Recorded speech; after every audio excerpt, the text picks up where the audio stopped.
Tu es soi-disant trader alors que tu ne sais pas ce que c'est qu'un stop loss. Vraiment, mon ami, c'est déplorable. Mais en tout cas, c'est pas grave. Dans cette vidéo, mon ami, je vais te dire ce que c'est qu'un stop loss, son utilité en trading et pourquoi tu devrais l'ajouter impérativement dans ton arsenal de trading pour tout simplement suivre sur les marchés. Commence par enregistrer cette vidéo parce qu'il te faudra la regarder à plusieurs reprises pour tout simplement l'assimiler. Et abonne-toi à ce compte parce que nous sommes le seul compte qui te parle de ça. S'il fallait traduire mot à mot le mot stop loss, on allait tout simplement dire arrêt perte.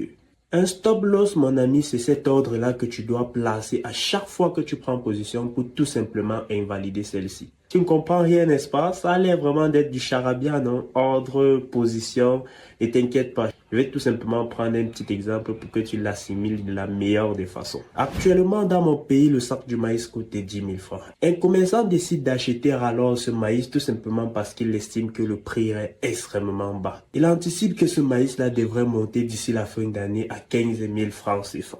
Étant donné l'incertitude du marché, ce commerçant dit être prêt à liquider son stock du maïs si le prix chutait aux environs de 8 000 francs CFA pour limiter la casse. En réalité, les amis, ce qu'il vient de faire là, c'est tout simplement de placer un stop loss à 8 000 francs CFA. Et c'est la même chose qu'on va faire en trading. Lorsqu'on va par exemple acheter le Bitcoin à 115 000 $, je dis n'importe quoi, tout simplement parce qu'on anticipe les 150 000 $. Le trader qui souhaite limiter la casse peut tout simplement placer un ordre de vente automatique, voire un peu de son stock de Bitcoin à 105 000 $. C'est ce qu'on appelle en réalité un stop loss. Dans cet ordre-là qui va tout simplement vous faire sortir de façon automatique sur les marchés une fois que le prix aurait chuté jusqu'à un certain niveau, ou parce qu'on peut bien évidemment aussi placer un stop loss dans des positions de vente à découverte ou lorsque le prix aurait plutôt monté jusqu'à un certain niveau. Donc vous comprenez tout simplement que le stop loss sert à limiter la casse, ouais, les amis. Et pourquoi il est tout simplement crucial d'ajouter le stop loss dans son arsenal de trading?